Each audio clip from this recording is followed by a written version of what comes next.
Assalamualaikum warahmatullahi wabarakatuh. Saya Rahmi Fadila dari Prodi Ilmu Al-Quran dan Tafsir, mengambil mata kuliah Manajemen Lembaga Al-Quran. Untuk kesempatan kali ini, saya ingin menjelaskan tentang prototipe Lembaga Al-Quran, Ilmu Al-Quran dan Tafsir. Untuk membangun sebuah lembaga, ada 3 tahapan penting yang harus kita lakukan. Yang pertama ada tahapan perencanaan, kemudian ada tahapan pelaksanaan, dan yang terakhir ada tahapan monitoring dan evaluasi. Untuk tahapan perencanaan, hal yang pertama yang harus dilakukan yaitu analisis kebutuhan. Mengidentifikasi kebutuhan mahasiswa dengan mengkaji kurikulum yang ada dan prestasi mahasiswa untuk memahami kebutuhan khusus dalam bidang Al-Quran. Hal ini mencakup kemampuan membaca, menafsirkan, serta memahami Al-Quran sesuai standar yang telah ditetapkan oleh program studi. Misalnya, dari dalam dokumen terdapat kegiatan seperti IAD Award Tahsin Al-Quran, kajian tafsir Quran, dan bedah buku, di mana beberapa kegiatan ini mencerminkan fokus pada penguatan pemahaman dan keterampilan mahasiswa dalam bidang Al-Quran. Kemudian, mengulas dokumen dan laporan.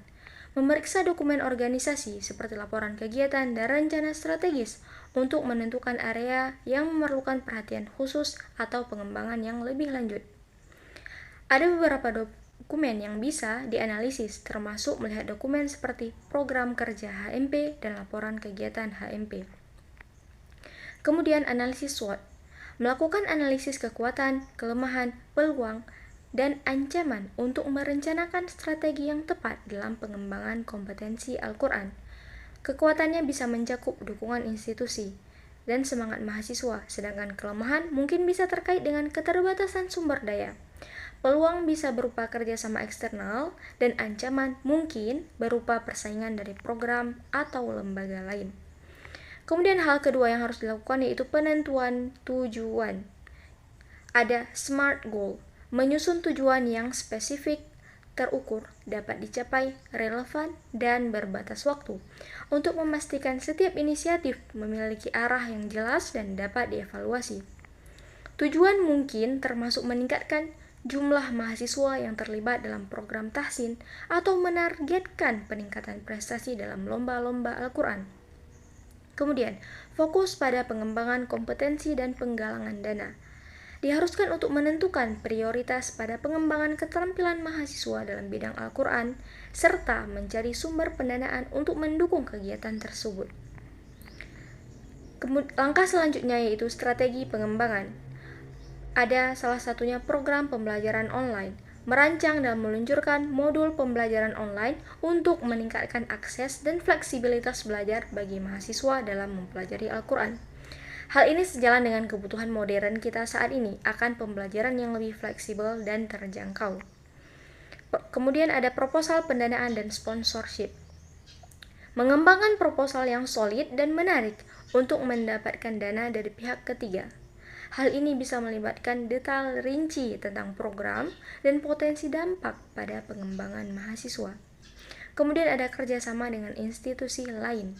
Menjalin kerjasama atau kemitraan dengan lembaga lainnya yang memiliki visi dan misi yang serupa atau yang dapat mendukung program pengembangan Al-Quran seperti lembaga tahfiz atau universitas lainnya, di mana kerjasama ini dapat mendukung atau memperkuat program melalui sumber daya tambahan dan peningkatan reputasi. Kemudian hal terakhir yang harus dilakukan pada tahapan perencanaan yaitu pengelolaan risiko. Harus merencanakan penanganan risiko, menyusun rencana untuk mengidentifikasi serta mengatasi risiko potensial yang bisa mempengaruhi keuangan, operasi, dan reputasi lembaga.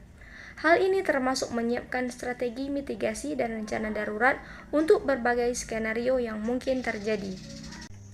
Tahapan kedua yaitu tahapan pelaksanaan. Ada beberapa hal yang harus dilakukan pada tahapan pelaksanaan.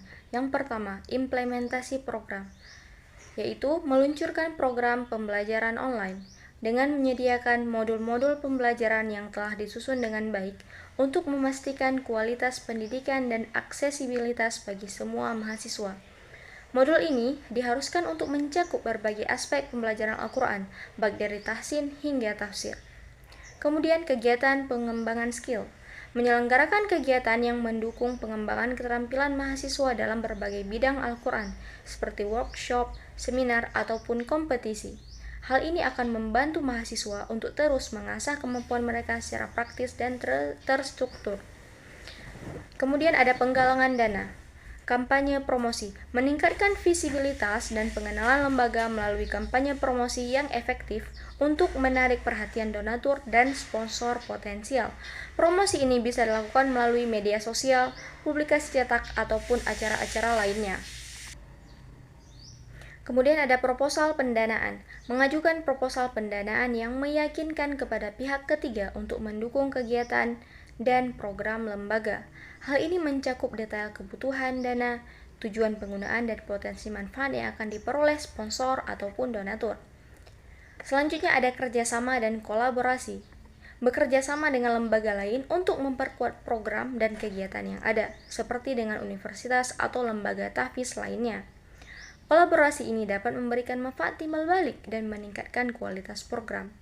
Dan hal yang terakhir yang harus dilakukan pada tahapan pelaksanaan yaitu manajemen operasional. Efisiensi operasional, mengelola operasional lembaga secara efisien dengan memanfaatkan teknologi untuk mengoptimalkan proses dan pengelolaan sumber daya. Hal ini termasuk penggunaan perangkat lunak, manajemen, platform pembelajaran online, dan alat komunikasi. Tahapan yang terakhir yaitu tahapan MONIF, monitoring dan evaluasi. Ada beberapa hal yang harus dilakukan pada tahapan monitoring dan evaluasi. Yang pertama ada evaluasi berkala, yaitu monitoring kinerja program. Melakukan evaluasi secara berkala terhadap kinerja program dan kegiatan untuk memastikan mereka berjalan sesuai dengan rencana dan mencapai tujuan yang telah ditetapkan.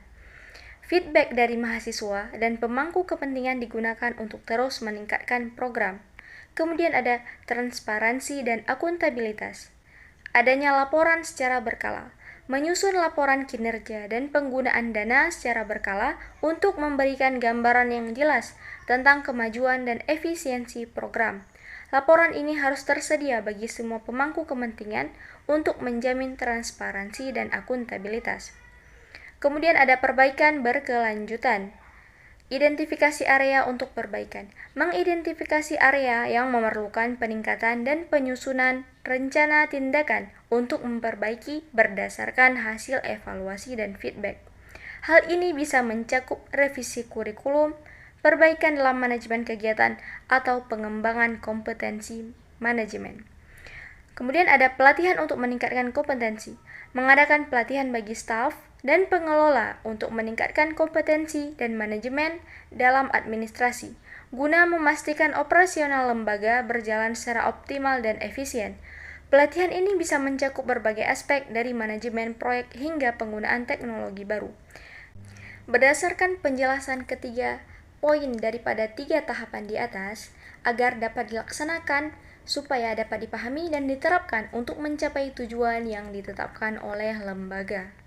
Jadi, lembaga wajib menata, menjalankan, serta mengawasi program pembelajaran Al-Quran dengan teratur, menitik beratkan pada analisis kebutuhan, penyusunan strategi, dan evaluasi berkala guna pembenahan yang berkelanjutan. Kehandalan operasional dan sinergi dengan mitra lain menjadi kunci kejayaan program ini. Itulah 3 tahapan yang harus dilaksanakan untuk membangun sebuah lembaga Al-Quran. Demikian penjelasan dari saya. Saya akhiri. Assalamualaikum warahmatullahi wabarakatuh.